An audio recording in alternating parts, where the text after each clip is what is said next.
হার্দিক পান্ডিয়া, শিখর ধাওয়ান এবং এখন যুজবেন্দ্র চাহাল। ভারতীয় ক্রিকেটের এই উজ্জ্বল তারকারা শুধু মাঠেই নয়, ব্যক্তিগত জীবনেও একের পর এক চ্যালেঞ্জের মুখোমুখি হয়েছেন, যেখানে তারা একসময় ক্রিকেট প্রেমীদের মনে জায়গা করে নিয়েছিলেন তাদের অনবদ্য পারফরম্যান্স দিয়ে।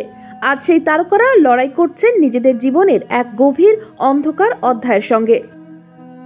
যুজবেন্দ্র চাহাল ভারতীয় ক্রিকেটের এক অন্যতম মুখ। আইপিএলে 18 কোটি রুপিতে বিক্রি হওয়া এই তারকার জীবনে কেন এত দুঃখ? কিসের ছায়া পড়েছে তার ব্যক্তিগত জীবনে? গাড়িতে উঠছেন চাহাল, মুখে বিষণ্ণতা, চোখে বিরহ, অথচ এই মুহূর্তে তো তার আনন্দে ভাসার কথা। তাহলে কি হচ্ছে চাহালের জীবনে?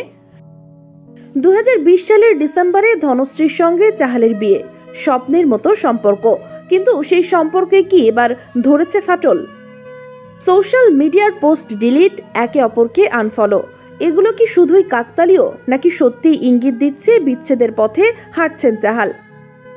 সম্প্রতি চাহালের ইনস্টাগ্রামে সক্রেটিসের একটি উক্তি, নীরবতা গভীর সুরের মতো, তারাই শুনতে পায় যারা সব কোলাহল ছাড়িয়ে শুনতে পারে। এই স্টোরি কি তার ভাঙা সম্পর্কেরই প্রতিচ্ছবি? হার্দিক পান্ডিয়া, মোহাম্মদ সামি, শিখর ধাওয়ান বিবাহ বিচ্ছেদের পথ ধরেছেন অনেক তারকা। এবার কি সেই তালিকায় যোগ হবে চাহালের নাম? চাহালের জীবনের এই অন্ধকার অধ্যায় কি পারফরমেন্সে প্রভাব ফেলবে, নাকি তিনি নিজের ক্যারিয়ারের নতুন অধ্যায় শুরু করবেন? শেখ মাসুমা, ডেইলি আওয়ার, বাংলাদেশ।